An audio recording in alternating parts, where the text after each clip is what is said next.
संत मत धारा आपकी सेवा में प्रस्तुत।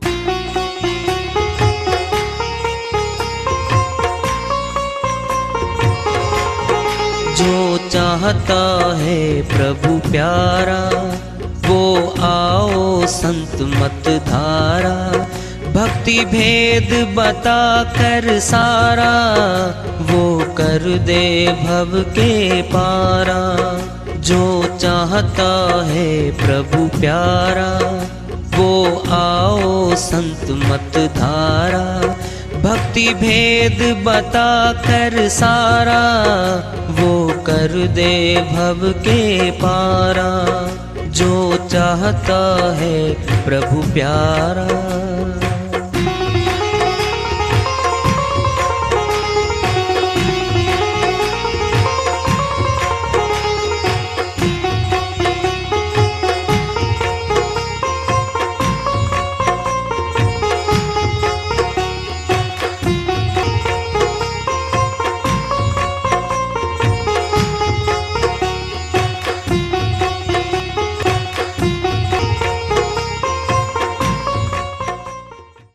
परम पूज्य सदैव स्मरणीय सदगुरु साहिब की जय हो।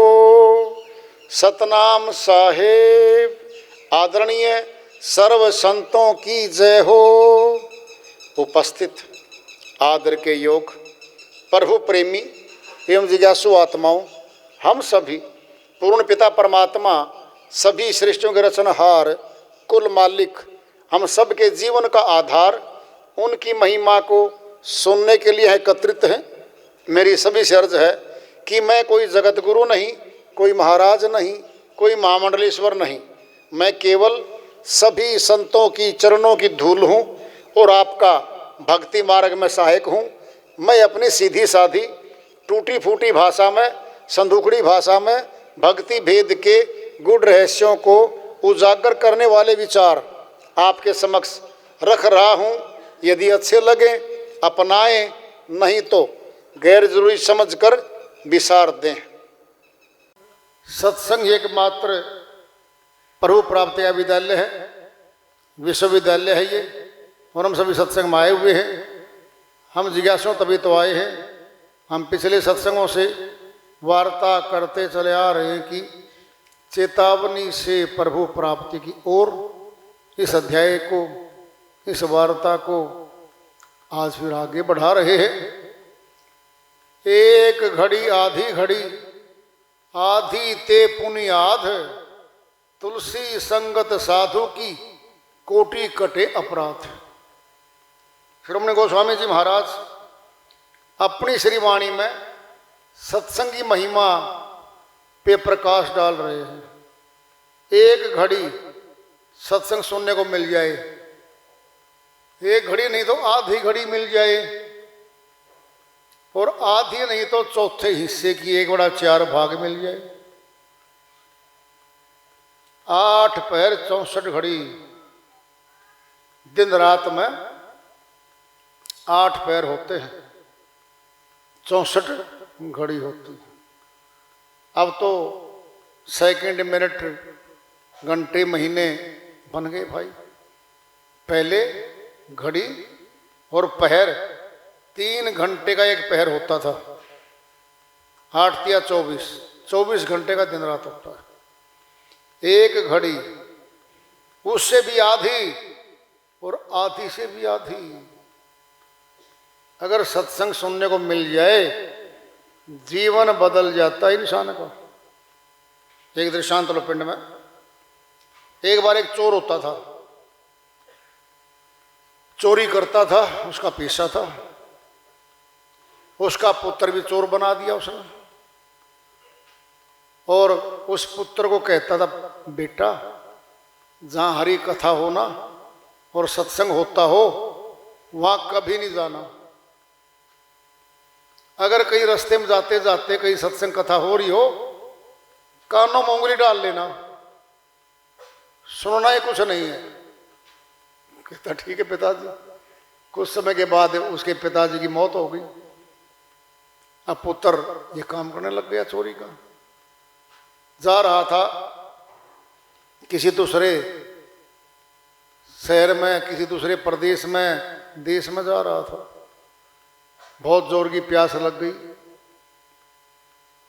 एक शहर आ गया, प्यास में पानी पीने का देख रहा था, कहाँ मिलेगा।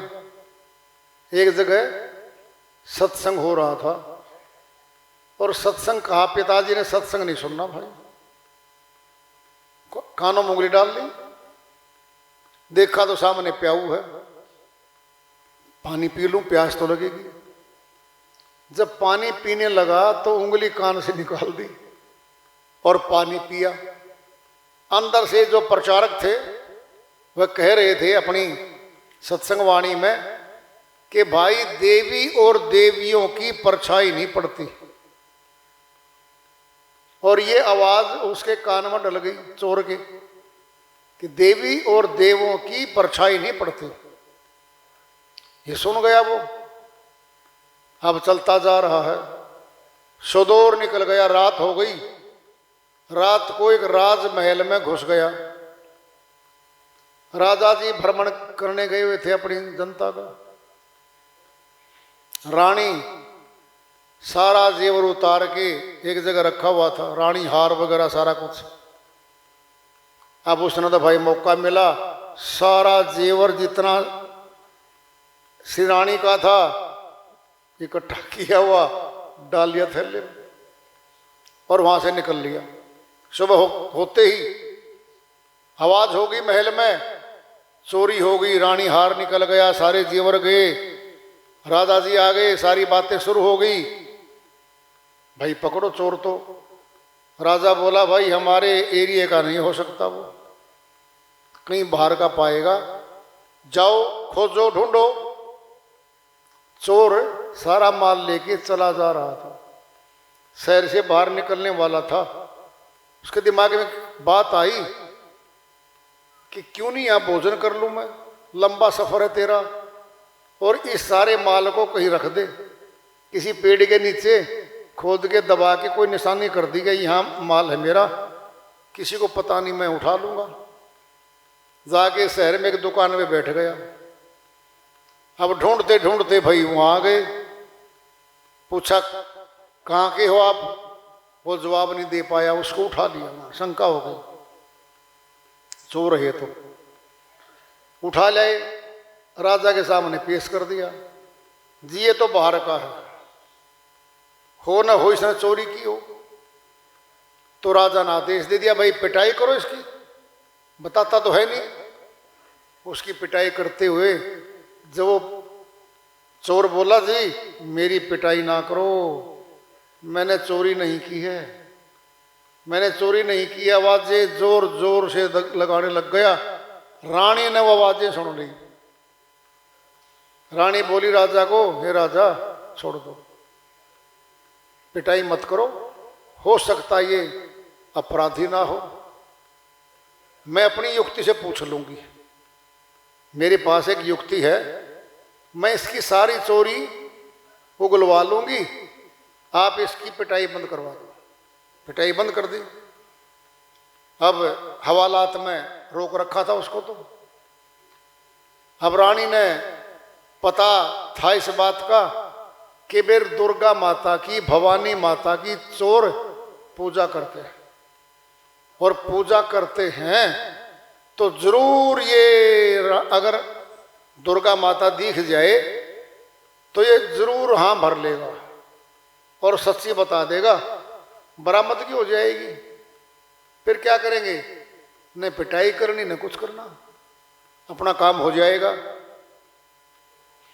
तो रानी भेष बना के दुर्गा माता का चल पड़ी। भाई पिटाई हो चुकी थी, नींद नहीं आ रही थी। चोर ने देखा कि भाई देवी आ रही है। तो जब देवी की बात आई तो चोर के मन में एक बात आई कि सत्संग में चर्चा हो रही थी वहां, मैंने सुना था कि देवी और देवों की परछाई नहीं पड़ती। अब वो देखने लगा दूर से, इसकी तो परछाई है भाई, फिर ये तो देवी नहीं हो सकती, या तो बांदी होगी रानी ने भेजा होगा और या खुद रानी पाएगी। दूर से आ रही है बरामदे से, ज्यों ज्यों निकट आती गई चोर के पक्की जस गई कि ये देवी नहीं हो सकती, परछाई पड़ रही है इसकी। तो वो रुक गई दूर। रानी जो दुर्गा माता का रूप बना के आई थी, तो वो बोली, भाई चोर, तुम प्रणाम नहीं करेगा मेरे को? हाँ दुर्गा माता प्रणाम करूंगा, आप निकट तो आओ। वो निकट आने से गुरेज कर रही थी, फिर थोड़े 2 कदम आगे बढ़ा दिए। जच गई कि बिल्कुल रानी है तो, और मेरे से पूछेगी, ये सब कुछ पूछेगी। तो चोर बोला, हे दुर्गा माता, आप तो स्वयं आ गए। हाँ बेटा, मैं खुश होके आई हूं। फिर मैंने तेरी बड़ी याद आई है, मैं तेरे को बचाने आई हूं और आजाद करवाने आई हूं यहां से।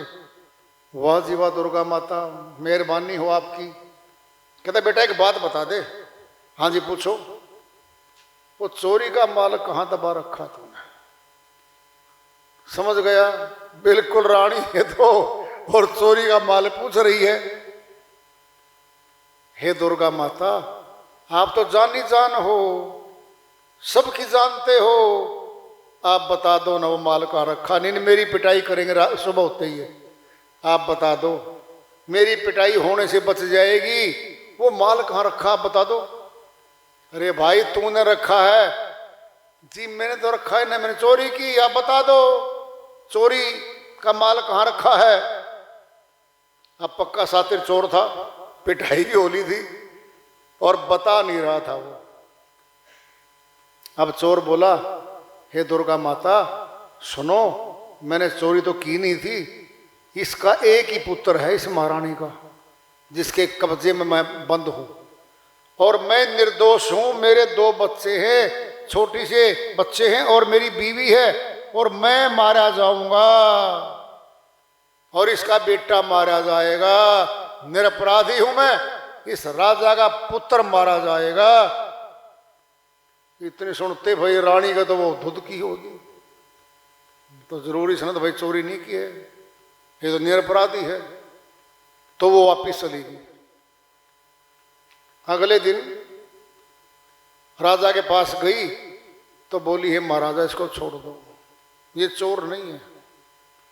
आपको कैसे पता? कहता, मैं दुर्गा माता का भेष बना के गई थी, और चोर सभी हाँ बरते हैं, पूजा करते दुर्गा माता की।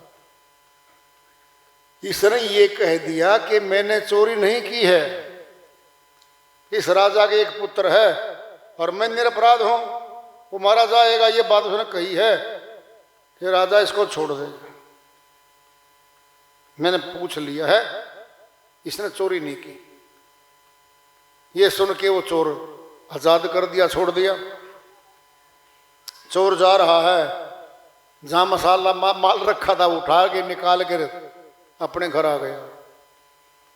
घरवाली को बोला, आज के बाद चोरी नहीं करूंगा मैं। क्या बात हुई है? मैं आज मारा जाता, फांसी तोड़ा जाता, राजा के चोरी की थी, दंड है फांसी। और पिताजी ने एक बात कही थी कि बेटा सत्संग नहीं सुनना, प्रभु कथा नहीं सुनना। ऐसे से प्यास लगी थी और अंदर से आवाज आई थी कि भाई देवी और देवों की परछाई नहीं पड़ती। इसी बात को मैंने सुन लिया था और ऐसे ऐसे फंस गया था। तो महारानी ने रूप बना के, भेष बना के दुर्गा माता का आई, तो देखा दूर से परछाई पड़ रही है, मैं पहचान गया, ये तो महारानी है। उस एक पल के सत्संग ने मेरी जान बचा दी। और हे धर्म पत्नी सुन ले ध्यान से, आज के बाद मैं चोरी नहीं करूंगा और मेरे साथ चल। कहाँ चलूं? उस सत्संग जहां हो रहा था वहां चल। मिठाई ले गया, कुछ फल फ्रूट ले गया, दोनों पति पत्नी चले गए भाई उस प्रचार के पास।